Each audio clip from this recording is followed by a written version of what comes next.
ನಮಸ್ಕಾರ ಸ್ನೇಹಿತರೆ, ಇವತ್ತಿನ ವಿಡಿಯೋಲಿ ನಾನು ಸ್ಟ್ರೇಂಜರ್ ಥಿಂಗ್ಸ್ ಸೀಸನ್ 5 ಎಪಿಸೋಡ್ 4 ನ ಬ್ರೇಕ್ ಡೌನ್ ಮಾಡ್ತೀನಿ. ಹಿಂದಿನ 3 ಎಪಿಸೋಡ್ಸ್ ನ ಪ್ಲೇ ಲಿಸ್ಟ್ ನ ಲಿಂಕ್ ಡಿಸ್ಕ್ರಿಪ್ಷನ್ ಅಲ್ಲಿ ಇದೆ ಸ್ನೇಹಿತರೆ, ನೋಡಿಲ್ಲ ಅಂದ್ರೆ ನೋಡಿ, ಡೀಟೇಲ್ ಆಗಿ ಬ್ರೇಕ್ ಡೌನ್ ಮಾಡಿದೀನಿ. ಈಗ ಮುಂದೆ ಏನಾಗುತ್ತೆ ಯಾಕಾಗುತ್ತೆ ಅಂತ ಈ ವಿಡಿಯೋಲಿ ನೋಡೋಣ. ಅದಕ್ಕಿಂತ ಮುಂಚೆ ಚಾನಲ್ಗೆ ನೀವೇನು ಸಬ್ಸ್ಕ್ರೈಬ್ ಆಗಿಲ್ಲ ಅಂದ್ರೆ ದಯವಿಟ್ಟು ಸಬ್ಸ್ಕ್ರೈಬ್ ಆಗಿ ಮತ್ತೆ ನೋಟಿಫಿಕೇಶನ್ ಬೆಲ್ ಐಕನ್ ಆನ್ ಮಾಡೋದ್ರ ಜೊತೆಗೆ ಹೈಪ್ ಕೂಡ ಮಾಡಿ ಸ್ನೇಹಿತರೆ. ಇನ್ನ ಚಾನಲ್ಗೆ ಜಾಯ್ನ್ ಆಗಿ ಮೆಂಬರ್ಸ್ ಆಗಿರೋ ಭುವನ್, ಪ್ರಜ್ವಲ್, ಆನಂದ್, ಪವಿ ಮತ್ತೆ ಶ್ರೀಧರ ಅವ್ರಿಗೆ ತುಂಬಾನೇ ಥ್ಯಾಂಕ್ಸ್.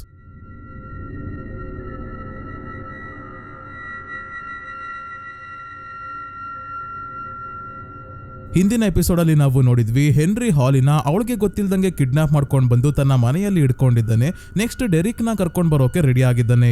ವೆಕ್ನಾ ಅಥವಾ ಹೆನ್ರಿ ಡೆರಿಕ್ ಏನ್ ಮಾಡ್ತಿದ್ದಾನೆ, ಎಲ್ಲಿದ್ದಾನೆ ಅಂತ ಅವನ ಮೈಂಡ್ ಗೆ ಹೋಗಿ ನೋಡ್ಬೇಕಾದ್ರೆ ಅದು ವಿಲ್ಗೂ ಕೂಡ ಗೊತ್ತಾಗಿ ಡೆರಿಕ್ ನ ಇವರೇ ಮೊದಲು ಕಿಡ್ನಾಪ್ ಮಾಡೋ ಪ್ಲಾನ್ ಮಾಡ್ತಾರೆ. ಕೊನೆಗೆ ಎರಿಕಾಳ ಸಹಾಯದಿಂದ ಡೆರಿಕ್ ನ ಮನೆಯಲ್ಲಿರೋ ಎಲ್ಲರನ್ನ ಪ್ರಜ್ಞೆ ತಪ್ಪಿಸಿ ಹತ್ರದಲ್ಲೇ ಇರೋ ಒಂದು ಫಾರ್ಮ್ ಅಲ್ಲಿ ಕೊಟ್ಟಿಗೆ ಒಳಗೆ ಎಲ್ಲರನ್ನ ಇಟ್ಕೊಂತಾರೆ. ಡೆಮೋಗಾರ್ಗನ್ ಡೆರಿಕ್ ಗೋಸ್ಕರ ಮನೆಗೆ ಬಂದಾಗ ಎಲ್ಲರೂ ಸೇರಿ ಅದನ್ನ ಟ್ರ್ಯಾಪ್ ಮಾಡಿ ನ್ಯಾನ್ಸಿ ಟೆಲಿಮೆಟ್ರಿ ಟ್ಯಾಗ್ ನ ಡೆಮೋಗಾರ್ಗನ್ ಗೆ ಶೂಟ್ ಮಾಡ್ತಾಳೆ. ಆಮೇಲೆ ಡೆಮೋಗಾರ್ಗನ್ ಅಪ್ಸೈಡ್ ಡೌನ್ ಗೆ ಹೋದಾಗ ಅದು ವೆಕ್ನಾ ಹತ್ರ ಏನಾದ್ರೂ ಹೋಗುತ್ತಾ ಅಂತ ಸ್ಟೀವ್, ಡಸ್ಟಿನ್, ನ್ಯಾನ್ಸಿ ಮತ್ತೆ ಜಾನಥನ್ ಟ್ರ್ಯಾಕ್ ಮಾಡ್ತಿರ್ತಾರೆ. ತಕ್ಷಣ ಡೆಮೋಗಾರ್ಗನ್ ಯೂಟರ್ನ್ ತಗೊಂಡು ಫಾರ್ಮ್ ಅಲ್ಲಿ ಇರೋ ಕೊಟ್ಟಿಗೆ ಹತ್ರ ಹೋಗೋಕೆ ಶುರು ಮಾಡುತ್ತೆ. ಕಾರಣ ಡೆರಿಕ್ ಗೆ ಎಚ್ಚರಿಕೆಯಾಗಿ ಮುಖಕ್ಕೆ ಹಾಕಿದ್ದ ಮುಸುಕನ್ನ ತೆಕ್ಕೊಂಡಿರೋದ್ರಿಂದ ವೆಕ್ನಾ ಮತ್ತೆ ಡೆಮೋಗಾರ್ಗನ್ ಗೆ ಡೆರಿಕ್ ಎಲ್ಲಿದ್ದಾನೆ ಅಂತ ಗೊತ್ತಾಗಿದೆ. ಅದೇ ಹಾಲಿ ಹೆನ್ರಿ ತನಿಗೋಸ್ಕರ ಅಂತ ಲೆಟರ್ ಬರೆದು ಕಾಡಿನಲ್ಲಿ ಇರೋ ಗುಹೆಗಳ ಹತ್ರ ಬರೋದಾಗಿ ಹೇಳಿರೋದ್ರಿಂದ ಗುಹೆ ಹತ್ರ ಬಂದಾಗ ಇಲ್ಲಿ ಹೆನ್ರಿ ಇರಲ್ಲ, ಮ್ಯಾಕ್ಸ್ ಇದ್ದಾಳೆ. ಸೊ ಈಗ ಮುಂದೆ ಏನಾಗುತ್ತೆ ಅಂತ ಎಪಿಸೋಡ್ 4 ಅಲ್ಲಿ ನೋಡೋಣ. ಎಪಿಸೋಡ್ 4 ನ ಸ್ಟಾರ್ಟಿಂಗ್ ಅಲ್ಲಿ ಜಾಯ್ಸ್ ಡೆರಿಕ್ ಹತ್ರ ಮಾತಾಡಿ ಮಾನ್ಸ್ಟರ್ ದಾಳಿ ಮಾಡೋಕೆ ಬರ್ತಿದೆ ಅಂತ ಅರ್ಥ ಮಾಡ್ಸೋಕೆ ಟ್ರೈ ಮಾಡ್ತಿದ್ರೆ, ಡೆರಿಕ್ ಅದು ನನಗೂ ಗೊತ್ತು, ಮಿಸ್ಟರ್ ವಾಟ್ಸಿಟ್ ಹೇಳಿದ್ದಾನೆ, ಅದಕ್ಕೆ ನನ್ನನ್ನ ಬಿಡಿ, ಮಿಸ್ಟರ್ ವಾಟ್ಸಿಟ್ ಕಾಪಾಡ್ತಾನೆ ಅಂದಾಗ, ಮಿಸ್ಟರ್ ವಾಟ್ಸಿಟ್ಟೇ ಈ ಸ್ಟೋರಿಯಲ್ಲಿ ವಿಲನ್, ಮಾನ್ಸ್ಟರ್ ನ ಕಳಿಸ್ತಿರೋದೇ ಅವನು, ನಿನ್ನನ್ನ ಕಾಪಾಡೋಕೆ ನಾವು ಬಂದಿರೋದು, ಅದಕ್ಕೆ ಸ್ವಲ್ಪ ಕೋಆಪರೇಟ್ ಮಾಡು, ನಿನ್ನನ್ನ ಸೇಫ್ ಆಗಿರೋ ಬೇರೆ ಜಾಗಕ್ಕೆ ಕರ್ಕೊಂಡು ಹೋಗ್ತೀವಿ ಅಂತ ಕೈಗೆ ಕಟ್ಟಿರೋ ಹಗ್ಗವನ್ನ ಬಿಚ್ಚತಿದ್ದಂಗೆ ಎಲ್ಲರನ್ನ ತಳ್ಕೊಂಡು ತಪ್ಪಿಸ್ಕೊಂಡು ಓಡೋಕೆ ನೋಡ್ತಾನೆ. ಆದ್ರೆ ವಿಲ್ ಓಡ್ ಬಂದು ಇವನನ್ನ ಹಿಡ್ಕೊಂಡ. ರಾಬಿನ್ ಮತ್ತೆ ಎರಿಕಾ ಕೊಟ್ಟಿಗೆ ಡೋರ್ ಕ್ಲೋಸ್ ಮಾಡ್ತಾರೆ. ಡೆರಿಕ್ ವಿಲ್ ನ ಕಣ್ಣಿಗೆ ಮಣ್ಣೆರ್ಚಿ ಇಲ್ಲೇ ಯಾರ ಕೈಗೂ ಸಿಗ್ದಂಗೆ ಮೇಲೆ ಹತ್ತಿ ನಿಂತ್ಕೊಂತಾನೆ.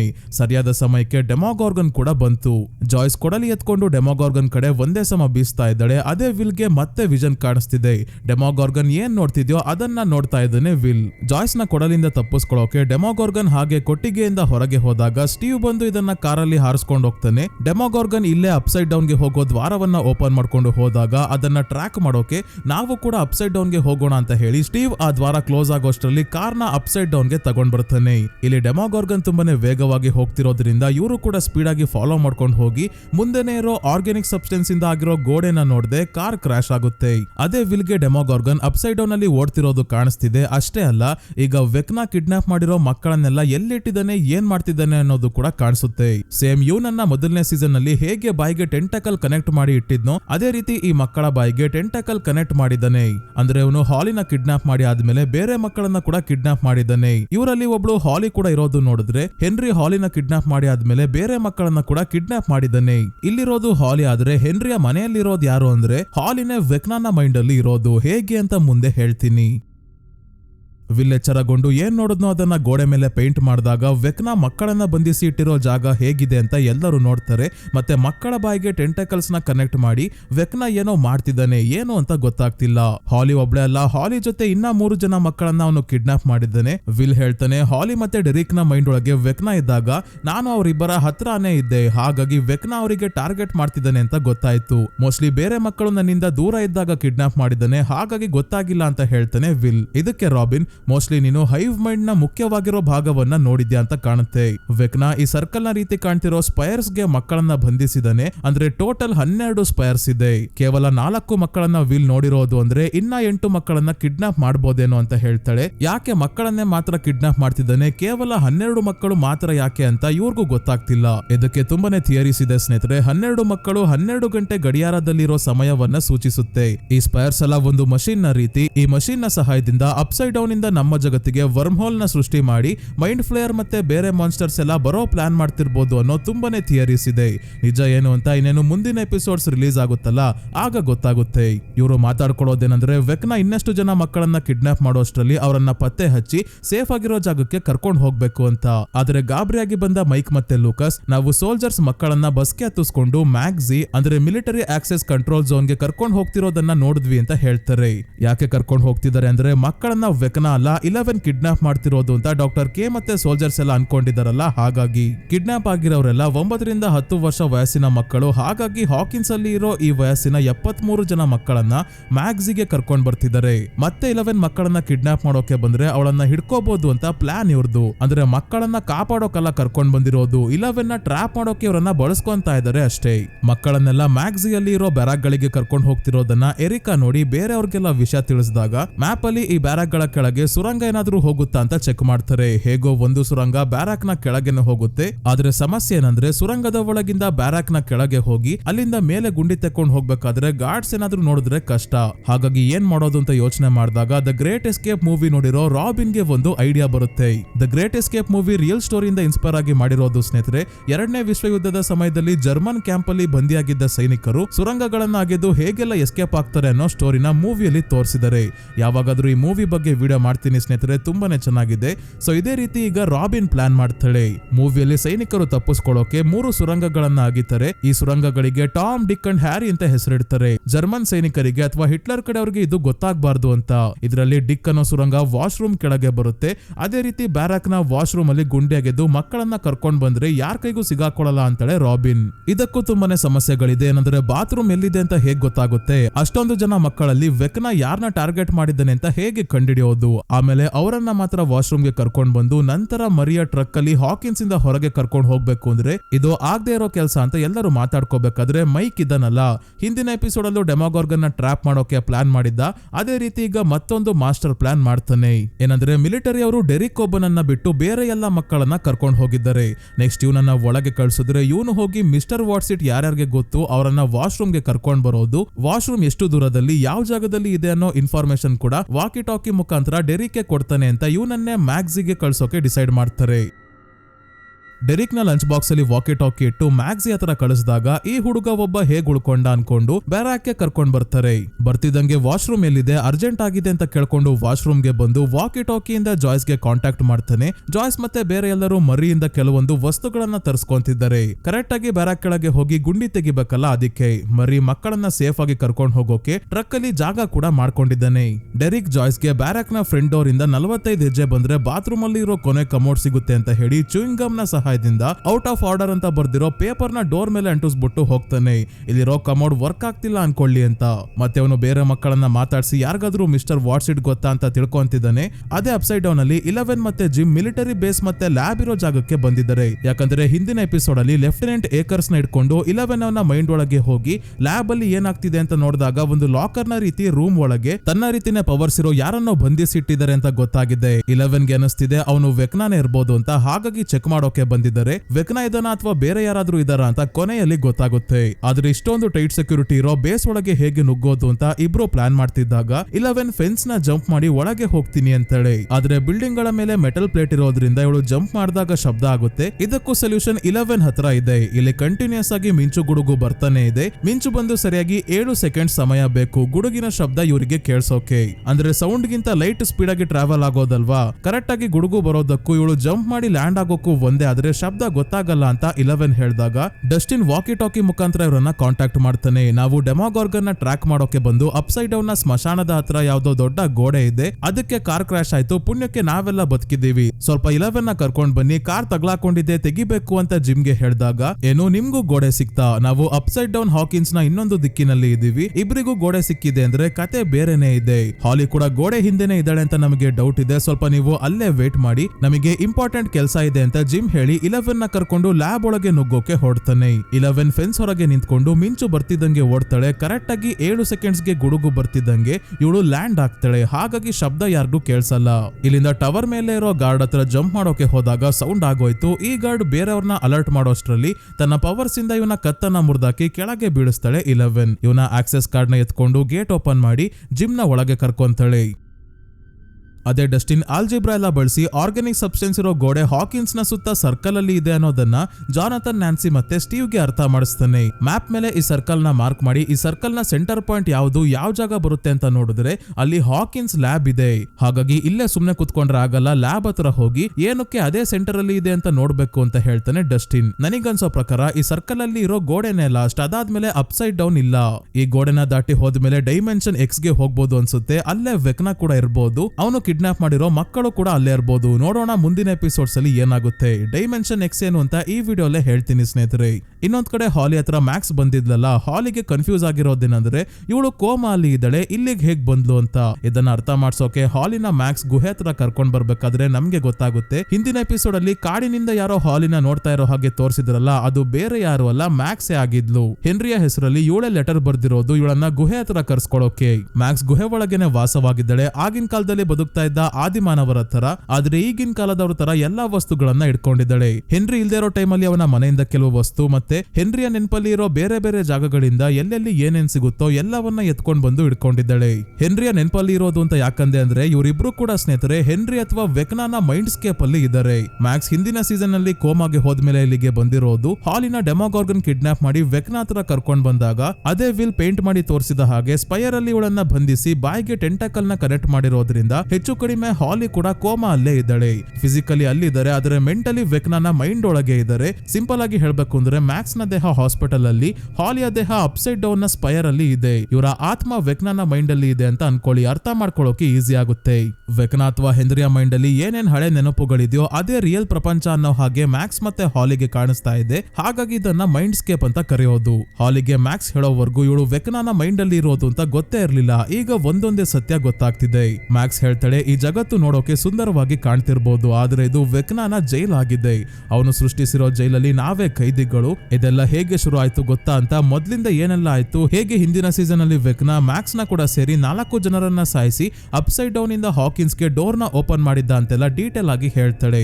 ಏನು ಸತ್ತೋಗಿದ್ದ, ಆದ್ರೆ ಈಗ ಇಲ್ಲಿ ಹೇಗಿದೆ ಅಂತ ಮತ್ತೆ ಹಾಲಿ ಕೇಳಿದಾಗ ಮ್ಯಾಕ್ಸ್ ಹೇಗೆ ಇಲ್ಲಿಗೆ ಬಂದ್ಲು ಅಂತ ನಮಗೆ ಗೊತ್ತಾಗುತ್ತೆ. ಹಿಂದಿನ ಸೀಸನ್ ಅಲ್ಲಿ ನಮ್ಗೆ ಗೊತ್ತೇ ಇರೋ ಹಾಗೆ ವೆಕ್ನಾ ಸುಮ್ನೆ ಯಾರನ್ನು ಸಾಯಿಸ್ತಿರಲ್ಲ, ಅವರ ಆತ್ಮವನ್ನ ಹೀರ್ಕೊಂತಾನೆ. ಅವರ ಕಾನ್ಶಿಯಸ್ನೆಸ್ ಅಂದ್ರೆ ಪ್ರಜ್ಞೆ, ಅರಿವು ಮತ್ತೆ ನೆನಪುಗಳು ಎಲ್ಲವನ್ನ ತನ್ನೊಳಗೆ ಹೀರ್ಕೊಂಡು ಇನ್ನಷ್ಟು ಶಕ್ತಿಶಾಲಿ ಆಗ್ತಾನೆ.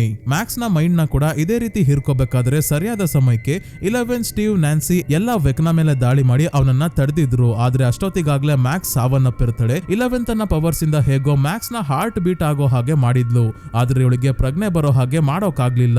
ಮ್ಯಾಕ್ಸ್ ನ ಮೈಂಡ್ ಗೆ ಹೋಗಿ ಏನಿದೆ ಅಂತ 11 ನೋಡ್ದಾಗ್ಲೂ ಕತ್ಲೆ ಬಿಟ್ರೆ ಏನು ಕಾಣಿಸ್ತಿರಲ್ಲ, ಕಾರಣ ಎಲ್ಲವನ್ನ ವೆಕ್ನಾ ಹೀರ್ಕೊಂಡಾಗಿದೆ.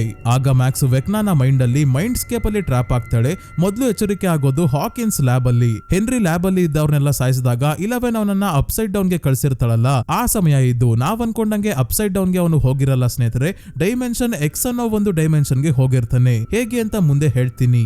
ಒಟ್ನಲ್ಲಿ ಮ್ಯಾಕ್ಸ್ ಇಲ್ಲಿಗೆ ಬಂದಾಗ ಏನ್ ಮಾಡ್ಬೇಕು, ಎಲ್ಲಿದ್ದೀನಿ ಅಂತ ಗೊತ್ತಾಗದೆ ಹಾಕಿನ್ಸ್ ಲ್ಯಾಬ್ ಇಂದ ಹೊರಗೆ ಬರೋಕೆ ಹೋಗಿ ಹಾಕಿನ್ಸ್ ಹೈಸ್ಕೂಲ್ ಗೆ ಬರ್ತಾಳೆ. ಇದು 1959. ಈಗ ವಯಸ್ಸಾಗಿರೋ ಕ್ಯಾರೆಕ್ಟರ್ಸ್ ಎಲ್ಲ ಆಗ ಟೀನೇಜ್ ಅಲ್ಲಿ ಇದ್ದಾರೆ. ಸ್ಕೂಲ್ ಅಲ್ಲಿ ಜಾಯ್ಸ್ ಇವರು ಮಾಡ್ತಿರೋ ಓಕ್ಲಹೋಮಾ ಅನ್ನೋ ನಾಟಕದ ಡೀಟೇಲ್ಸ್ ಇರೋ ಪಾಂಫ್ಲೆಟ್ಸ್ ನ ಹಂಚ್ತಿದ್ದಾಳೆ. ಮೊದಲು ಕೊಡೋದು ಸ್ಟೀವ್ ಅವರಪ್ಪ ಡ್ಯಾನಿಗೆ. ಡ್ಯಾನಿ ಇದನ್ನ ಬಿಸಾಕಿ ಹೋದಾಗ ಮ್ಯಾಕ್ಸ್ ಎತ್ಕೊಂಡು ನೋಡ್ತಾಳೆ. ಇದನ್ನ ನೋಡಿದಾಗ ಮ್ಯಾಕ್ಸ್ ಗೆ ಗೊತ್ತಾಯ್ತು ಇವಳು 1959ಕ್ಕೆ ಬಂದಿದ್ದಾಳೆ ಅಂತ. ಅಂದ್ರೆ ಟೈಮ್ ಟ್ರಾವೆಲ್ ಎಲ್ಲ ಇಲ್ಲ, ಹೆನ್ರಿ ಅಥವಾ ವೆಕ್ನಾನ ಮೈಂಡ್ ಅಲ್ಲಿ ಇರೋ ನೆನಪುಗಳು ಅಷ್ಟೇ ಇದೆಲ್ಲ. ಅವನ ನೆನಪುಗಳನ್ನ ಅವನ ಮೈಂಡ್ ಅಲ್ಲೇ ಇರೋ ಮ್ಯಾಕ್ಸ್ ನೋಡ್ತಿದ್ದಾಳೆ. ಈ ಪಾಂಫ್ಲೆಟ್ ನೀಟಾಗಿ ಗಮನಿಸಿದ್ರೆ ಈ ನಾಟಕವನ್ನ ಡೈರೆಕ್ಟ್ ಮಾಡಿರೋದು ಜಾಯ್ಸ್ ಅಂತ ಇದೆ. ಆಕ್ಟ್ ಮಾಡ್ತಿರೋದು ಜೇಮ್ಸ್ ಹಾಪರ್ ಜೂನಿಯರ್ ಅಂದ್ರೆ ಜಿಮ್. ಹಾಲಿ, ಮೈಕ್ ಮತ್ತೆ ನ್ಯಾನ್ಸಿ ಅವರ ಅಪ್ಪ ಅಮ್ಮ ಟೆಡ್ ಮತ್ತೆ ಕ್ಯಾರನ್ ನ ಹೆಸರು ಕೂಡ ಇದೆ. ಅಲೆನ್ ಮನ್ಸನ್ ಅಂದ್ರೆ ಎಡ್ಡಿ ಅವರ ಅಪ್ಪನ ಹೆಸರು ಕೂಡ ಇದೆ. ಹೆನ್ರಿ ಕೂಡ ಇದರಲ್ಲಿ ಆಕ್ಟ್ ಮಾಡ್ತಿದ್ದಾನೆ. ಮತ್ತೆ ಇಲ್ಲಿ ಪ್ಯಾಟಿ ನ್ಯೂಬಿ ಯಾರು ಅಂದ್ರೆ ಸೀಸನ್ 2 ಅಲ್ಲಿ ಜಾಯ್ಸ್ ನ ಬಾಯ್ ಫ್ರೆಂಡ್ ಆಗಿದ್ದ ಬಾಬ್ ನ ತಂಗಿ. ಸ್ವಂತ ತಂಗಿನ ಇಲ್ಲ ಅಡಾಪ್ಟ್ ಮಾಡ್ಕೊಂಡಿರೋದ ಕನ್ಫರ್ಮ್ ಆಗಿ ಗೊತ್ತಿಲ್ಲ ಸ್ನೇಹಿತರೆ. Stranger things the first shadow ನಾಟಕ ಇದೆಯಲ್ಲ, ಅದನ್ನ ನೋಡಿದ್ರೆ ಗೊತ್ತಾಗ್ತಿತ್ತು. ಹೆನ್ರಿಗೆ ಪವರ್ಸ್ ಬರೋಕ್ಕೂ ಮುಂಚೆ, ಪವರ್ಸ್ ಬಂದಾದ್ಮೇಲೆ ಹಾಕಿನ್ ಸ್ಕೂಲ್ ಅಲ್ಲಿ ಏನೆಲ್ಲ ಆಗಿತ್ತು ಅಂತ ನಮ್ಗೆ ಗೊತ್ತಾಗೋದು. ಆದ್ರೆ ಏನ್ ಮಾಡೋದು, ಈ ನಾಟಕವನ್ನ ನಾವು ಎಲ್ಲೋ ಆನ್ಲೈನ್ ಅಲ್ಲಿ ನೋಡೋಕ್ಕಾಗಲ್ಲ. ಲಂಡನ್ ಮತ್ತೆ ನ್ಯೂಯಾರ್ಕ್ ನ ಒಂದೊಂದು ಥಿಯೇಟರ್ ಅಲ್ಲಿ ನಾಟಕ ನಡೀತಾ ಇದೆ ಅಷ್ಟೇ. ನೋಡೋಣ ಮುಂದೆ ಏನಾದ್ರೂ ಈ ನಾಟಕವನ್ನ ರೆಕಾರ್ಡ್ ಮಾಡಿ ನೆಟ್ಫ್ಲಿಕ್ಸ್ ಗೆ ಏನಾದ್ರೂ ಹಾಕ್ತಾರ ಅಂತ. ಸೊ ಮ್ಯಾಕ್ಸ್ ಹಾಲಿಗೆ ಹೇಳ್ತಾಳೆ, ಇದೇ ರೀತಿ ಹೆನ್ರಿಯ ನೆನಪಲ್ಲಿ ಇರೋ ಜಾಗಗಳನ್ನ ನೋಡಿ ನೋಡಿ ಆಮೇಲೆ ನನಗೆ ಗೊತ್ತಾಯ್ತು ನಾನು ಹೆನ್ರಿಯ ಮೈಂಡ್ ಅಲ್ಲಿ ಟ್ರಾಪ್ ಆಗಿದ್ದೀನಿ ಅಂತ.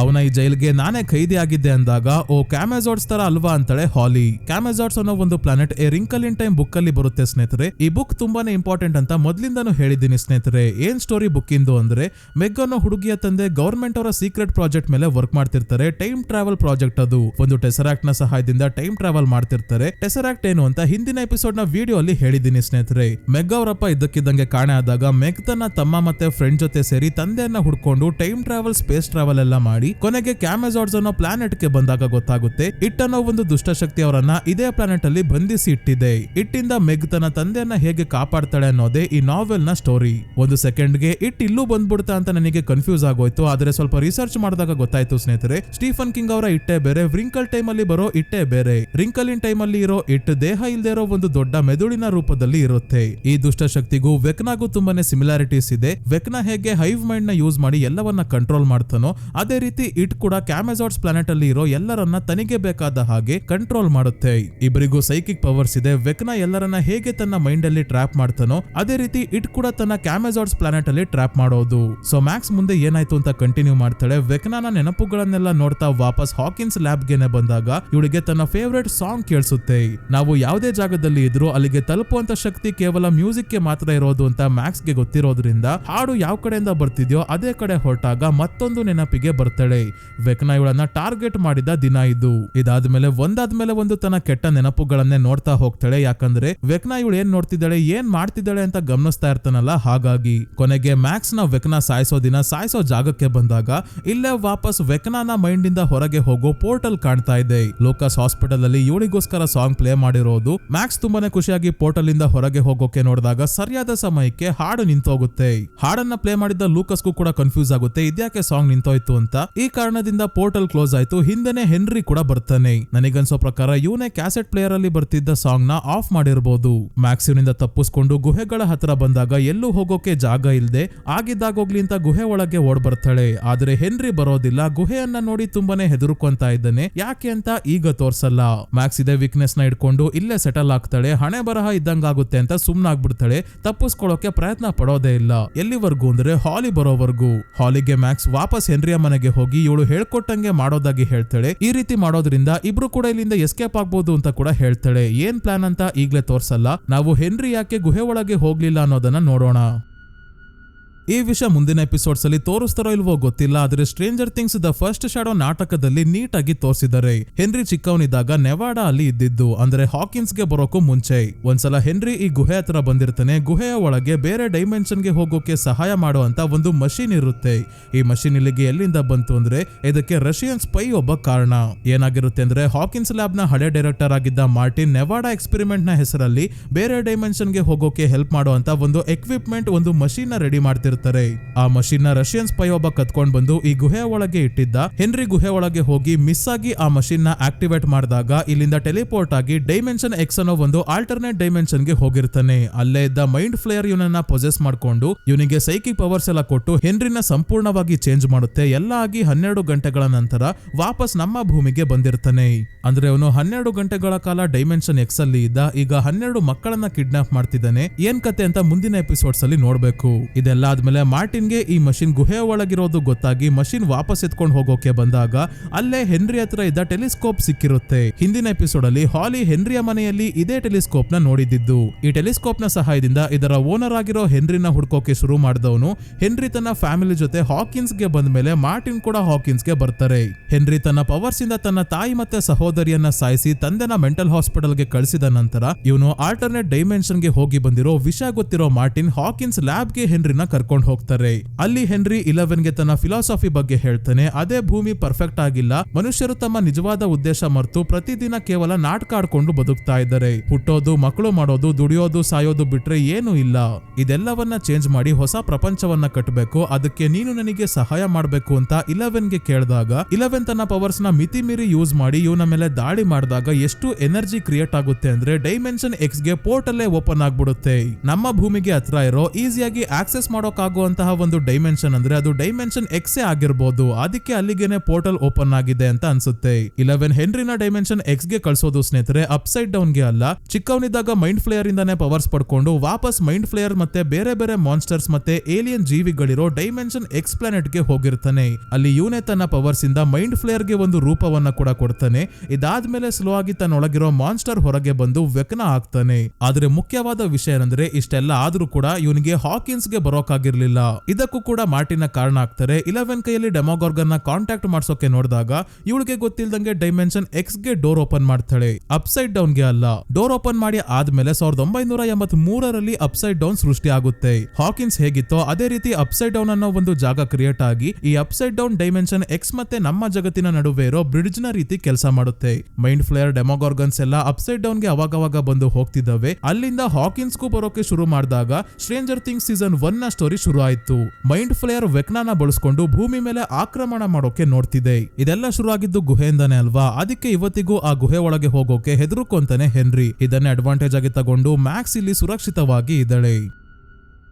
ಸೊ ಈಗ ಹಾಕಿನ್ಸ್ಗೆ ವಾಪಸ್ ಬರೋಣ. ಡೆರಿಕ್ ಬ್ಯಾರಾಕ್ ಒಳಗೆ ಹೋಗಿ ಎಲ್ಲಿಗೆ ಬರಬೇಕು ಅಂತ ವಾಕಿ ಟಾಕಿ ಮುಖಾಂತರ ಜಾಯ್ಸ್ಗೆ ಹೇಳಿರೋದ್ರಿಂದ ಎಲ್ಲರೂ ಸುರಂಗದ ಹತ್ರ ಹೊರಟಿದ್ದಾರೆ. ಮೈಕ್ ವಿಲ್ಗೆ ಹೇಳ್ತಾನೆ, ನಿನಗೆ ನೀನ್ ಅನ್ಕೊಂಡಿರೋದಕ್ಕಿಂತ ಜಾಸ್ತಿ ಪವರ್ಸ್ ಇರೋ ಹಾಗಿದೆ. ನೀನು ಹೈವ್ ಮೈಂಡ್ ಗೆ ಅವಾಗವಾಗ ಕನೆಕ್ಟ್ ಆಗ್ತೀಯಾ, ಆದರೆ ಈ ಬಾರಿ ಹೈವ್ ಮೈಂಡ್ ನ ಮುಖ್ಯವಾಗಿರೋ ಭಾಗವನ್ನೇ ನೋಡಿದ್ಯಾ. ಅಂದ್ರೆ ವೆಕ್ನಾ ತರ ನೀನು ಯಾಕೆ ಬೇರೆ ಮಾನ್ಸ್ಟರ್ಸ್ ನ ಕಂಟ್ರೋಲ್ ಮಾಡಬಾರ್ದು ಅಂದಾಗ ವಿಲ್ಗೆ ನಾಚಿಕೆ ಆಗುತ್ತೆ. ಇದನ್ನ ನೋಡಿದ ರಾಬಿನ್ಗೆ ಓ ಇವನು ಕೂಡ ನನ್ ಪಾರ್ಟಿನೇ ಅಂತ ಗೊತ್ತಾಗಿ ಸುರಂಗದಿಂದ ಬ್ಯಾರಾಕ್ಸ್ ಇರೋ ಕಡೆ ಹೋಗ್ಬೇಕಾದ್ರೆ ಹೇಳ್ತಾಳೆ, ನಾನು ಕೂಡ ಹೈಸ್ಕೂಲ್ ಅಲ್ಲಿ ಇದ್ದಾಗ ಟ್ಯಾಮಿ ಅನ್ನೋ ಹುಡುಗಿಯನ್ನ ತುಂಬಾನೇ ಇಷ್ಟಪಡ್ತಿದ್ದೆ, ಆದ್ರೆ ಅವಳಿಗೆ ನಾನ್ ಇಷ್ಟ ಇದೀನೋ ಇಲ್ವೋ ಅಂತ ಕೇಳೋ ಧೈರ್ಯ ನನಗೆ ಇರ್ಲಿಲ್ಲ. ಅದೇ ಸಮಯದಲ್ಲಿ ಸ್ಟೀವ್ ಬಂದ, ಅವನನ್ನ ನೋಡಿ ಟ್ಯಾಮಿ ಫ್ಲಾಟ್ ಆಗೋಗಿದ್ಲು. ನನಗೆ ತುಂಬಾನೇ ದುಃಖ ಆಯ್ತು. ಸರಿಯಾಗಿ ಸ್ಕೂಲ್ಗೂ ಹೋಗ್ತಿರ್ಲಿಲ್ಲ. ಒಂದಿನ ಮನೆ ಹತ್ರ ಬಾವಲಿಗಳ ಕಕ್ಕ ಕ್ಲೀನ್ ಮಾಡ್ಬೇಕಾದ್ರೆ ನಾನೇ ಚಿಕ್ಕವಳಿದ್ದಾಗ ರೆಕಾರ್ಡ್ ಮಾಡಿದ್ದ ವಿಡಿಯೋ ಇರೋ ಫಿಲ್ಮ್ ರೀಲ್ ಸಿಕ್ತು. ಅದನ್ನ ಪ್ರೊಜೆಕ್ಟರ್ಗೆ ಹಾಕಿ ನೋಡಿದಾಗ ಆ ವಿಡಿಯೋಲಿ ಚಿಕ್ಕ ಹುಡುಗಿ ಆಗಿದ್ದ ನನ್ನನ್ನೇ ನೋಡಿ ನಾನು ತುಂಬಾನೇ ವಿಷಯ ಕಲ್ತ್ಕೊಂಡೆ. ಚಿಕ್ಕವಳಿದ್ದಾಗ ಯಾರ ಬಗ್ಗೆನೂ ಕೇರ್ ಮಾಡ್ತಿರ್ಲಿಲ್ಲ, ಯಾವ್ದಕ್ಕೂ ಹೆದರ್ಕೊಂತಿರ್ಲಿಲ್ಲ. ಆಗ ನನಗೆ ಅನಿಸ್ತು, ನಾವು ಯಾರು ಅನ್ನೋದನ್ನ ನಾವು ಮೊದಲು ಒಪ್ಕೊಂಡು ಖುಷಿಯಾಗಿರ್ಬೇಕು. ಬೇರೆಯವ್ರು ಏನ್ ಅನ್ಕೊಂತಾರೆ, ಏನ್ ತಿಳ್ಕೊಂತಾರೆ ಅಂತ ತಲೆ ಕೆಡ್ಸ್ಕೊಂಡ್ರೆ ಆಗಲ್ಲ. ನಮ್ಮನ್ನ ಮೊದಲು ನಾವು ಒಪ್ಕೋಬೇಕು ಅಂತ ಅರ್ಥ ಮಾಡ್ಕೊಂಡಾಗ್ಲಿಂದ ಜಾಸ್ತಿ ಯೋಚನೆ ಮಾಡದೆ ತುಂಬಾನೇ ಖುಷಿಯಾಗಿದ್ದೀನಿ ಅಂತ ಹೇಳ್ತಾಳೆ ರಾಬಿನ್. ನೀನು ಕೂಡ ಮೈಕ್ ಸಿಗ್ಲಿಲ್ಲ ಅಂತ ತಲೆ ಕೆಡ್ಸ್ಕೊಳ್ಳೋದು ಬಿಟ್ಟು ನೀನ್ ಯಾರು ಅನ್ನೋದನ್ನ ತಿಳ್ಕೊ ಮೊದ್ಲು ಅಂತ ಇಂಡೈರೆಕ್ಟ್ ಆಗಿ ಹೇಳಿದ್ದಾಳೆ. ಸೊ ಕೊನೆಗೂ ಇವರು ಬ್ಯಾರಾಕ್ ನ ಬಾತ್ರೂಮ್ ಕೆಳಗೆ ಬಂದು ಮೇಲೆ ಮಣ್ಣನ್ನ ತೆಗಿತಾ ಇದ್ದಾರೆ. ಆದ್ರೆ ಮಣ್ಣು ತೆಗಿಯೋಕೆ ಹೋಗಿ ಮಿಸ್ ಆಗಿ ಪೈಪ್ಗೆ ಹೊಡೆದ್ಬಿಟ್ರು. ಹಾಗಾಗಿ ಪೈಪ್ ಇಂದ ನೀರು ಲೀಕ್ ಆಗ್ತಿದೆ. ಸೊ ಕೊನೆಗೂ ಕಮೋಡ್ ಇರೋ ಜಾಗದಿಂದ ಟನಲ್ಗೆ ದಾರಿ ಮಾಡಿ ಡೆರಿಕ್ಗೆ ವಾಕಿ ಟಾಕಿಯಿಂದ ಸಿಗ್ನಲ್ ಕೊಡ್ತಾರೆ. ಡೆರಿಕ್ ಮಿಸ್ಟರ್ ವಾಟ್ಸಿಟ್ ನ ನೋಡಿರೋ ಮಕ್ಕಳನ್ನೆಲ್ಲ ಆಗ್ಲೇ ಒಟ್ಟಿಗೆ ಸೇರಿಸ್ಕೊಂಡು ಒಬ್ಬೊಬ್ರನ್ನೇ ವಾಶ್ರೂಮ್ ಗೆ ಕಳಿಸ್ತಾನೆ. ಎಲ್ಲರನ್ನ ಏಣಿಯಿಂದ ಇಳಿಸ್ಕೊಂತಾ ಇದ್ದಾರೆ. ನೀರು ಜಾಸ್ತಿ ಲೀಕ್ ಆಗೋಕೆ ಶುರು ಆದಾಗ ಈಗ ಎಷ್ಟು ಮಕ್ಕಳನ್ನ ಇಳಿಸ್ಕೊಂಡಿದಾರೋ ಅವರನ್ನ ಕರ್ಕೊಂಡು ರಾಬಿನ್ ಹೊರಡ್ತಾಳೆ. ಮೈಕ್ ಮತ್ತೆ ವಿಲ್ ಲೀಕ್ ನ ಸರಿ ಮಾಡೋಕೆ ನೋಡ್ತಿದ್ದಾಗ ಆಶ್ಲಿ ಅನ್ನೋ ಹುಡುಗಿ ವಾಶ್ರೂಮ್ ಗೆ ಬಂದು ಇವರಿಬ್ರು ನೀರ್ ನಿಲ್ಸೋಕೆ ಸರ್ಕಸ್ ಮಾಡ್ತಿರೋದು ಮತ್ತೆ ಬೇರೆ ಮಕ್ಕಳು ಟನಲ್ ಗೆ ಇಳಿತಾ ಇರೋದನ್ನ ನೋಡಿ ಗಾರ್ಡ್ಸ್ ಗೆ ಹೇಳೋಕೆ ಹೋಗ್ತಾಳೆ. ಇವಳು ಮಿಸ್ಟರ್ ವಾಟ್ಸಿಟ್ ನ ನೋಡಿಲ್ಲ, ಹಾಗಾಗಿ ಮೈಕ್ ಮತ್ತೆ ವಿಲ್ ನಾವು ತಗ್ಲಾಕೊಂಡ್ವಿ ಅಂದಾಗ ಇನ್ನ ಇಬ್ಬರು ಮಕ್ಕಳನ್ನ ಕರ್ಕೊಂಡು ಲೂಕಸ್ ಹೊಡ್ತಾನೆ. ಡೆರಿಕ್ ಉಳಿದಿರೋ ಮಕ್ಕಳನ್ನ ವಾಶ್ರೂಮ್ ಗೆ ಕರ್ಕೊಂಡ್ ಬಂದು ಡೋರ್ ಲಾಕ್ ಮಾಡಿ ಮೈಕ್ ಮತ್ತೆ ವಿಲ್ ನ ಸಹಾಯದಿಂದ ಡೋರ್ ಓಪನ್ ಆಗ್ದಂಗೆ ಅಡ್ಡ ನಿಂತ್ಕೊಂಡಿದ್ದಾನೆ. ಕೊನೆಗೂ ಗಾರ್ಡ್ಸ್ ವಾಶ್ರೂಮ್ ನ ಡೋರ್ ಹೊಡೆದಾಕೊಂಡು ಒಳಗೆ ಬಂದಾಗ ಇಲ್ಲೇ ಇದ್ದ ಮಕ್ಕಳು ಜಾಯ್ಸ್, ವಿಲ್ ಮತ್ತೆ ಮೈಕ್ ಕೂಡ ತಗ್ಲಾಕೊಂತಾರೆ. ಅದೇ ಅಪ್ಸೈಡ್ ಡೌನ್ ಅಲ್ಲಿ ಲ್ಯಾಬ್ ಗೆ ನುಗ್ಗಿರೋ ಜಿಮ್ ಮತ್ತೆ 11 ತರಾನೇ ಪವರ್ಸ್ ಇರೋರ್ನ ಬಂಧಿಸಿ ಇಟ್ಟಿರೋ ರೂಮ್ ನ ಡೋರ್ ಓಪನ್ ಮಾಡೋಕೆ ನೋಡ್ತಿದ್ದಾಗ ಸೆಕ್ಯೂರಿಟಿ ಅಲಾರಂ ಹೊಡ್ಕೊಳ್ಳೋಕೆ ಶುರು ಆಯ್ತು. ಜೊತೆಗೆ ಸಾನಿಕ್ ವೆಪನ್ ಕೂಡ ಆಕ್ಟಿವೇಟ್ ಆಗಿದ್ರಿಂದ 11 ಗೆ ತುಂಬಾನೇ ಹಿಂಸೆ ಆಗ್ತಿದೆ. ಈಗಾಗ್ಲೇ ಲೆಫ್ಟಿನೆಂಟ್ ಏಕರ್ಸ್ ಕೂಡ ತನ್ನ ಕೈಗೆ ಕಟ್ಟಿದ್ದ ಹಗ್ಗವನ್ನ ಬಿಚ್ಕೊಂಡು ಬಂದು ಡಾಕ್ಟರ್ ಕೆಗೆ ಎಲ್ಲಾ ವಿಷಯ ಹೇಳಿದ್ದಾನೆ. 11 ಮತ್ತೆ ಜಿಮ್ಗೆ ಆ ಲಾಕರ್ ರೀತಿ ಇರೋ ರೂಮ್ ಅಲ್ಲಿ ಯಾರೋ ಇದ್ದಾರೆ ಅನ್ನೋದು ಗೊತ್ತಾಗಿದೆ ಅಂತ. ಹಾಗಾಗಿ ಡಾಕ್ಟರ್ ಕೆ, ಏಕರ್ಸ್ ಮತ್ತೆ ಬೇರೆ ಸೋಲ್ಜರ್ಸ್ ಎಲ್ಲ 11 ಮತ್ತೆ ಜಿಮ್ ನ ಹುಡ್ಕೋಕೆ ಬರ್ತಾರೆ. ಡಾಕ್ಟರ್ ಕೆ 11 ತನ್ನ ಪವರ್ಸ್ ನ ಉಪಯೋಗಿಸೋಕಾಗದೆ ಕೂತಿರೋದನ್ನ ನೋಡ್ತಾರೆ. ಅದೇ ಜಿಮ್ ಬೇರೆ ಸೋಲ್ಜರ್ಸ್ ಗೆಲ್ಲ ಶೂಟ್ ಮಾಡಿ ಸಾಯಿಸಿ ಏಕರ್ಸ್ ಜೊತೆ ಫೈಟ್ ಮಾಡಿ ಪ್ರಜ್ಞೆ ತಪ್ಪಿಸ್ತಾನೆ. ಆದ್ರೆ ಇಲ್ಲೇ ಇದ್ದ ಮಾನ್ಸ್ಟರ್ ಜಿಮ್ ತನ್ನ ಮೇಲೆ ದಾಳಿ ಮಾಡೋಕೆ ಬಂದಿದ್ದಾನೆ ಅನ್ಕೊಂಡು ಇವನನ್ನ ಹಿಡ್ಕೊಳ್ಳುತ್ತೆ. ಡಾಕ್ಟರ್ ಕೆ ಜಿಮ್ ಹತ್ರ ಬಂದು ಹೇಳ್ತಾಳೆ, ಇಲ್ಲಿವರೆಗೂ 11 ನ ಕಾಪಾಡ್ಕೊಂಡ್ ಬಂದವನು ಸಡನ್ ಆಗಿ ಇಲ್ಲಿಗೇನೆ ಯಾಕೆ ಕರ್ಕೊಂಡ್ ಬಂದೆ, ನನಗೆ ಗೊತ್ತಿಲ್ಲದೆ ಇರೋದು ನಿನಗೇನ್ ಗೊತ್ತು ಅಂತ ಕೇಳಿದ್ರು ಹೇಳಲ್ಲ. ಜೊತೆಗೆ ಈ ಚೇಂಬರ್ ನ ಟೆಂಪರೇಚರ್ ಜಾಸ್ತಿ ಮತ್ತೆ ಕಡಿಮೆ ಮಾಡೋ ಬಟನ್ ನ ತೋರಿಸಿ ಹೇಳ್ತಾರೆ. ಟೆಂಪರೇಚರ್ ಜಾಸ್ತಿ ಆದ್ರೆ ಈ ಮಾನ್ಸ್ಟರ್ ನಿನ್ನನ್ನ ಬಿಡುತ್ತೆ, ಆದ್ರೆ ತುಂಬಾನೇ ಕಡಿಮೆ ಆದ್ರೆ ನಿನ್ ಕತೆ ಮುಗಿಸುತ್ತೆ. ಚಳಿ ಅಂದ್ರೆ ಇದಕ್ಕೆ ಇಷ್ಟ ಅಂದಾಗ 11 ಡಾಕ್ಟರ್ ಕೆ ಮೇಲೆ ದಾಳಿ ಮಾಡಿ ಕೈಗೆ ಚಾಕು ಹಾಕ್ತಾಳೆ. ಇದೇ ಗ್ಯಾಪ್ ಅಲ್ಲಿ ಜಿಮ್ ಕಾಲಿಂದ ಟೆಂಪರೇಚರ್ ಜಾಸ್ತಿ ಆಗೋ ಬಟನ್ ನ ಪ್ರೆಸ್ ಮಾಡಿ ಮಾನ್ಸ್ಟರ್ ಇಂದ ತಪ್ಪಿಸ್ಕೊಂಡ್ ಬಂದು ಕೆಗೆ ಚೆನ್ನಾಗಿ ಹೊಡೆದು ಇವಳ ಹತ್ರ ಇದ್ದ ಆಕ್ಸೆಸ್ ಕಾರ್ಡ್ ನ ಕಿತ್ಕೊಂಡ ನಂತರ ಪ್ರಜ್ಞೆ ತಪ್ಪಿಸ್ತಾನೆ. 11 ಸಾನಿಕ್ ವೆಪನ್ ಇಂದ ಇನ್ನೂ ತೊಂದರೆ ಅನುಭವಿಸ್ತಾ ಇರೋದನ್ನ ನೋಡಿ ಮೊದ್ಲು ನೀನು ಇಲ್ಲಿಂದ ಎಸ್ಕೇಪ್ ಆಗು, ನಾನು ಆ ರೂಮ್ ಒಳಗೆ ಹೋಗ್ತೀನಿ ಅನ್ಬೇಕಾದ್ರೆ ಇದೇನ್ ಜಾಕೆಟ್ ಒಳಗೆ ವೈರ್ ಎಲ್ಲ ಕಾಣ್ತಿದ್ಯಲ್ಲ ಅಂತ 11 ನೋಡ್ತಾಳೆ. ಇವನು ಜಾಕೆಟ್ ಒಳಗೆ ಡೈನಮೈಟ್ ನ ದೇಹಕ್ಕೆ ಅಟ್ಯಾಚ್ ಮಾಡ್ಕೊಂಡ್ ಬಂದಿದ್ದಾನೆ. ಇದು ಎಮರ್ಜೆನ್ಸಿಗೆ ಅಷ್ಟೇ, ನನ್ ಕೈಯಲ್ಲಿ ಆಗ್ಲಿಲ್ಲ ಅಂದ್ರೆ ನನ್ ಜೊತೆ ವೆಕ್ನಾನ ಕೂಡ ಕರ್ಕೊಂಡು ಹೋಗ್ತೀನಿ, ನೀನೇನ್ ತಲೆ ಕೆಡ್ಸ್ಕೋಬೇಡ, ಹೋಗು ಮೊದ್ಲು ಇಲ್ಲಿಂದ ಅಂತ ಆಕ್ಸೆಸ್ ಕಾರ್ಡ್ ನ ಬಳಸಿ ರೂಮ್ ಗೆ ಹೋಗ್ತಾನೆ ಜಿಮ್. ಮೊದ್ಲು ಸಾನಿಕ್ ವೆಪನ್ ಆಫ್ ಆಗ್ಲಿ ಅಂತ ಪವರ್ ಕಟ್ ಮಾಡ್ತಾನೆ. ಸ್ವಲ್ಪ ಹೊತ್ತಾದ್ಮೇಲೆ ಜಿಮ್ ಆ ರೂಮ್ ಅಲ್ಲಿ ಯಾರಿದ್ದಾರೆ ಅಂತ ನೋಡ್ಬಿಟ್ಟು ಶಾಕ್ ಆಗಿ ವಾಪಸ್ 11 ಹತ್ರ ಬಂದಾಗ ಯಾರಿದ್ದಾರೆ, ಹೆನ್ರಿ ಇಲ್ವಾ ಅಂತ 11 ರೂಮ್ ಒಳಗೆ ಬಂದು ನೋಡ್ತಾಳೆ. ಹೆನ್ರಿ ಅಲ್ಲ, ಇವಳ ಜೊತೆ ಹಾಕಿನ್ಸ್ ಲ್ಯಾಬ್ ಅಲ್ಲಿ ಇದ್ದ ಕಾಳಿ ಪ್ರಸಾದ್ ಇದ್ದಾಳೆ. ಸೆಕೆಂಡ್ ಸೀಸನ್ ಅಲ್ಲೇ ನೋಡಿದೀವಿ, ಇವಳಿಗೆ ಬೇರೆಯವರ ಕಣ್ಣಿಗೆ ಇಲ್ದೇ ಇರೋದನ್ನ ತೋರಿಸೋ ಭ್ರಮೆ ಉಂಟು ಮಾಡೋ ಶಕ್ತಿ ಇದೆ. ಡಾಕ್ಟರ್ ಕೆ ಮತ್ತೆ ಅವರ ಕಡೆಯವರು ಇವಳನ್ನ ಬಂಧಿಸಿ ಸ್ಟಡಿ ಮಾಡಿ 11 ನ ತಡೆಯೋ ವೆಪನ್ ನ ಕಂಡುಹಿಡಿದಿದ್ದಾರೆ. ಅದೇ ಈ ಸಾನಿಕ್ ವೆಪನ್. ಇನ್ನೊಂದ್ ಕಡೆ ಮ್ಯಾಗ್ಸಿಯಲ್ಲಿ ಎಲ್ಲರನ್ನ ಬಂಧಿಸಿ ಕರ್ಕೊಂಡು ಹೋಗ್ಬೇಕಾದ್ರೆ ಸಲಿವನ್ ಬಂದು ಯಾಕ್ರಪ್ಪ ಏನಾಯ್ತು ಅಂದಾಗ ಜಾಯ್ಸ್ ಈ ಜಾಗ ಮಕ್ಕಳಿಗೆ ಸೇಫ್ ಅಲ್ಲ ಅಂತ ಹೇಳ್ತಾಳೆ. ಎಲ್ಲವನ್ನ ಎಕ್ಸ್ಪ್ಲೈನ್ ಮಾಡೋ ಅಷ್ಟ್ರಲ್ಲೇ ಡೆಮೋಗಾರ್ಗನ್ ಬರ್ತಿರೋದು ಫೀಲ್ ಆಗ್ತಿದೆ, ಕಾಣಿಸ್ತಾ ಇದೆ ವಿಲ್ಗೆ. ಹಿಂದೆನೆ ಒಂದು ಡೆಮೋಗಾರ್ಗನ್ ಅಪ್ಸೈಡ್ ಡೌನ್ ಇಂದ ಇಲ್ಲಿಗೆ ಬರುತ್ತೆ. ಸೋಲ್ಜರ್ಸ್ ಎಲ್ಲ ಒಂದೇ ಸಮ ಫೈರ್ ಮಾಡ್ತಿದ್ರು, ಇದಕ್ಕೆ ಇರುವೆ ಕಚ್ಚದಂಗೂ ಆಗ್ತಿಲ್ಲ. ಮತ್ತಷ್ಟು ಡೆಮೋಗಾರ್ಗನ್ ಗಳು ಬರ್ತವೆ, ಸೋಲ್ಜರ್ಸ್ ನೆಲ್ಲ ಹಿಡ್ಕೊಂಡು ಕೊಲ್ತಾ ಇದ್ದಾವೆ, ಎತ್ತಿ ಬಿಸಾಕ್ತಿದ್ದಾವೆ. ಅಷ್ಟೇ ಅಲ್ಲ, ರಾಬಿನ್ ಒಂದಷ್ಟು ಮಕ್ಕಳನ್ನ ಮರಿ ಹತ್ರ ಕರ್ಕೊಂಡ್ ಬಂದಿರೋದ್ರಿಂದ ಇಲ್ಲಿಗೂ ಡೆಮೋಗಾರ್ಗನ್ಸ್ ಬರ್ತವೆ. ತಕ್ಷಣ ಟ್ರಕ್ ಸ್ಟಾರ್ಟ್ ಮಾಡಿ ಎಸ್ಕೇಪ್ ಆಗೋಕೆ ನೋಡ್ತಾರೆ ಮರಿ ಮತ್ತೆ ರಾಬಿನ್. ಸುರಂಗದಲ್ಲಿ ಟ್ರಕ್ ಹತ್ರನೇ ಇಬ್ಬರು ಮಕ್ಕಳನ್ನ ಕರ್ಕೊಂಡ್ ಬರ್ತಿದ್ದ ಲೂಕಸ್ ಹತ್ರ ಕೂಡ ಒಂದು ಡೆಮೋಗಾರ್ಗನ್ ಬಂತು. ಮೈಕ್ ಎಲ್ಲರನ್ನ ಸೇಫ್ ಆಗಿರೋ ಜಾಗಕ್ಕೆ ಕರ್ಕೊಂಡು ಹೋಗ್ತಿದ್ದಾನೆ. ಮತ್ತೆ ರೇಡಿಯೋ ಶಾಕ್ ಎಲೆಕ್ಟ್ರಾನಿಕ್ ಸ್ಟೋರ್ ಕೆಳಗೆ ಒಂದು ಸುರಂಗ ಇದೆಯಲ್ಲ, ಅಲ್ಲಿಂದ ಎಸ್ಕೇಪ್ ಆಗೋಕೆ ಹೋಗ್ಬೇಕಾದ್ರೆ ಮುಂದೆ ಹಿಂದೆಯಿಂದ ಎಲ್ಲ ಡೆಮೋಗಾರ್ಗನ್ಸ್ ಬಂದಾಗ ಫ್ಲೇಮ್ ಥ್ರೋವರ್ ಇಂದ ಒಂದು ಡೆಮೋಗಾರ್ಗನ್ ನ ಸುಡ್ತಾರೆ ಅಷ್ಟೇ. ಹೈವ್ ಮೈಂಡ್ ಅಲ್ವಾ, ಎಲ್ಲಾ ಡೆಮೋಗಾರ್ಗನ್ಸ್ ಗೆ ಉರಿ ತಡೆಯೋಕಾಗದೆ ಒದ್ದಾಡ್ತಿದ್ದಾವೆ. ವಿಲ್ ಕೂಡ ಇದರಿಂದ ನಿಮ್ ಕೈಯಲ್ಲಿ ಆಗ್ಲಿಲ್ಲ ಅಂದ್ರೆ ನಾನೇ ಬರ್ತೀನಿ ಅಂತ ವೆಕ್ನಾನೇ ಬರ್ತಾನೆ. ಹಿಂದಿನ ಸೀಸನ್ ಅಲ್ಲಿ ಸಣ್ಣಗೆ ಇದ್ದ, ಓಡಾಡೋದು ನೋಡಿದ್ರೆ ಎಲ್ಲಿ ಬೀಳ್ತಾನೋ ಅಂತ ಭಯ ಆಗೋದು. ಆದ್ರೆ ಈಗ ಜಿಮ್ ಗಿಮ್ಗೆಲ್ಲ ಹೋಗ್ ಬಂದಂಗಿದೆ, ಇನ್ನಷ್ಟು ಭಯಾನಕವಾಗಿ ಕಾಣ್ತಿದ್ದಾನೆ. ಡೆಮೋಗಾರ್ಗನ್ಸ್ ಗೆ ಶೂಟ್ ಮಾಡಿದ್ರು ಏನೂ ಆಗ್ಲಿಲ್ಲ, ಇನ್ನ ಇವನಿಗೆ ಶೂಟ್ ಮಾಡಿದ್ರೆ ಏನಾದ್ರೂ ಆಗುತ್ತಾ? ಚಾನ್ಸೇ ಇಲ್ಲ. ಆರಾಮಾಗಿ ನಡ್ಕೊಂಡ್ ಬಂದು ತನ್ನ ಸೈಕಿಕ್ ಪವರ್ಸ್ ಇಂದ ಎಲ್ಲರನ್ನ ಎತ್ತಿ ಬಿಸಾಕ್ತಿದ್ದಾನೆ, ಕೊಲ್ತಾ ಇದ್ದಾನೆ. ಫ್ಲೇಮ್ ಥ್ರೋವರ್ ಇಂದ ಸುಟ್ಟಾಕೋಕೆ ನೋಡಿದಾಗ ಬೆಂಕಿಯನ್ನೇ ತಡೆದು ಹಿಂದಕ್ಕೆ ತಳ್ಳಿದ್ರಿಂದ ಫ್ಲೇಮ್ ಥ್ರೋವರ್ ನ ಸಿಲಿಂಡರ್ ಬ್ಲಾಸ್ಟ್ ಆಗಿ ಎಲ್ಲರೂ ಹಾರೋಗಿ ಬೀಳ್ತಾರೆ, ಮೈಕ್ ಮತ್ತೆ ಇವನ ಜೊತೆ ಇದ್ದ ಮಕ್ಕಳು ಕೂಡ. ಆಮೇಲೆ ವೆಕ್ನಾ ಇಬ್ರು ಸೋಲ್ಜರ್ಸ್ ಹತ್ರ ಇರೋ ಗ್ರನೇಡ್ ನ ಪಿನ್ ತೆಗೆದು ಅವರನ್ನ ಫ್ಯೂಯಲ್ ಟ್ಯಾಂಕರ್ ಹತ್ರ ಬಿಸಾಕ್ತಿದ್ದಂಗೆ ಮತ್ತೆ ದೊಡ್ಡ ಬ್ಲಾಸ್ಟ್ ಆಗಿ ತುಂಬಾನೇ ಸೈನಿಕರು ಪ್ರಾಣ ಕಳ್ಕೊಂತಾರೆ. ವೆಕ್ನಾ ತನ್ನ ಶಕ್ತಿಯಿಂದ ಡೆಮೋಗಾರ್ಗನ್ಸ್ ನೆಲ್ಲ ಎಚ್ಚರಗೊಳಿಸ್ತಾನೆ. ಇವುಗಳು ಎದ್ದು ಮೈಕ್ ಹತ್ರ ಇದ್ದ ಮಕ್ಕಳನ್ನ ಡೆರಿಕ್ ನ ಕೂಡ ಎಳ್ಕೊಂಡು ಹೋಗ್ತವೆ. ಮರಿ ಮತ್ತೆ ರಾಬಿನ್ ಹೋಗ್ತಿದ್ದ ಟ್ರಕ್ ಕೂಡ ಪಲ್ಟಿಯಾಗಿ ಬಿದ್ದಿದೆ, ಹಾಗಾಗಿ ಟ್ರಕ್ ಅಲ್ಲಿ ಇದ್ದ ಮಕ್ಕಳನ್ನ ಕೂಡ ಕರ್ಕೊಂಡು ಹೋದ್ವು. ಅಷ್ಟೇ ಅಲ್ಲ, ಲೂಕಸ್ ಜೊತೆ ಇದ್ದ ಇಬ್ಬರು ಮಕ್ಕಳನ್ನ ಕೂಡ ಕಿಡ್ನಾಪ್ ಮಾಡ್ಕೊಂಡು ಹೋಗ್ತವೆ. ವೆಕ್ನಾ ಹತ್ರ ಜಾಯ್ಸ್ ಬಂದು ಏನಾದ್ರೂ ಹೇಳೋ ಅಷ್ಟ್ರಲ್ಲೇ ಇವಳನ್ನ ದೂರ ಬಿಸಾಕ್ತಾನೆ. ಮತ್ತೆ ವಿಲ್ ನ ತನ್ನ ಹತ್ರ ಕರ್ಕೊಂಡು ತನ್ನ ಪ್ಲಾನ್ ಏನು ಅಂತ ತಕ್ಕ ಮಟ್ಟಿಗೆ ಹೇಳ್ತಾನೆ. ಅದೇ ಇವನು ಮಕ್ಕಳನ್ನ ಕಿಡ್ನಾಪ್ ಮಾಡ್ತಿರೋದು ಅವರನ್ನ ಹೈವ್ ಮೈಂಡ್ ಗೆ ಕನೆಕ್ಟ್ ಮಾಡೋಕೆ, ಇಡೀ ಪ್ರಪಂಚದಲ್ಲಿ ಬದಲಾವಣೆಯನ್ನ ತರೋಕೆ, ನಾನು ಹೇಳಿದ್ದನ್ನ ಮಾಡೋ ಹಾಗೆ ರೆಡಿ ಮಾಡೋಕೆ ಈ ಮಕ್ಕಳೇ ಸರಿ. ಯಾಕಂದ್ರೆ ಬಾಡಿ ಮೈಂಡ್ ಎಲ್ಲ ವೀಕ್ ಇರುತ್ತೆ, ಅವರನ್ನ ಈಸಿಯಾಗಿ ಕಂಟ್ರೋಲ್ ಮಾಡಬಹುದು, ಮ್ಯಾನಿಪುಲೇಟ್ ಮಾಡಬಹುದು. ಇದೆಲ್ಲ ಮಾಡಬಹುದು ಅಂತ ನನಗೆ ಗೊತ್ತಾಗಿದ್ದೆ ನಿನ್ನಿಂದ. ನಿನ್ನ ಮೇಲೆನೆ ಮೊದಲ ಬಾರಿಗೆ ಈ ಎಕ್ಸ್ಪೆರಿಮೆಂಟ್ ನ ಮಾಡಿದಾಗ ನನಗೆ ಗೊತ್ತಾಯ್ತು, ನಿನ್ನನ್ನ ಆರಾಮಾಗಿ ಎಮೋಷನಲಿ ಬ್ರೇಕ್ ಮಾಡಬಹುದು, ನನಗೆ ಬೇಕಾದ ಕೆಲಸವನ್ನ ನಿನ್ ಕೈಯಲ್ಲಿ ಮಾಡಿಸ್ಕೋಬಹುದು ಅಂತ ಗೊತ್ತಾಯ್ತು. ಕೆಲವು ಮೈಂಡ್ ಗಳು ಈ ಭೂಮಿಯಲ್ಲಿ ಇರೋದಲ್ಲ, ನನ್ನ ಮೈಂಡ್ ಒಳಗೆ ಇರೋದು ಒಳ್ಳೇದು ಅಂತಾನೆ ವೆಕ್ನಾ. ವಿಲ್ ಹೈವ್ ಮೈಂಡ್ ಗೆ ಕನೆಕ್ಟ್ ಆಗಿ ಮೈಂಡ್ ಫ್ಲೇರ್ ಗೆ ಪೊಸೆಸ್ಡ್ ಆದ್ಮೇಲೆ ಏನೆಲ್ಲ ಆಯ್ತು, ವಿಲ್ ನ ಯಾವ್ಯಾವ ರೀತಿ ಮೈಂಡ್ ಫ್ಲೇರ್ ಬಳಸ್ಕೊಂತ ಅನ್ನೋದನ್ನ 2ನೇ ಸೀಸನ್ ಅಲ್ಲಿ ನೋಡಿದೀವಿ. ವಿಲ್ ತುಂಬಾನೇ ವೀಕ್, ಇವನಿಂದ ಏನು ಕಿಸಿಯಕ್ ಆಗಲ್ಲ ಅಂತ ವೆಕ್ನಾ ಇವನಿಗೆ ಏನು ಮಾಡ್ದಂಗೆ ಬಿಟ್ಟು ವಾಪಸ್ ಅಪ್ಸೈಡ್ ಡೌನ್ ಗೆ ಹೋಗ್ತಾನೆ. ಈಗ ವಿಲ್ ಮತ್ತೆ ಹೈವ್ ಮೈಂಡ್ ಗೆ ಕನೆಕ್ಟ್ ಆದ. ಡೆಮೋಗಾರ್ಗನ್ಸ್ ಟ್ರಕ್ ಹತ್ರ ಇರೋ ರಾಬಿನ್, ಟನಲ್ ಅಲ್ಲಿ ಇರೋ ಲೂಕಸ್ ಮತ್ತೆ ಇಲ್ಲೇರೋ ಮೈಕ್ ಹತ್ರ ಬರೋದನ್ನ ನೋಡಿ ರಾಬಿನ್ ಹೇಳಿದ್ದನ್ನ ನೆನ್ಪ್ ಮಾಡ್ಕೊಂತಾನೆ.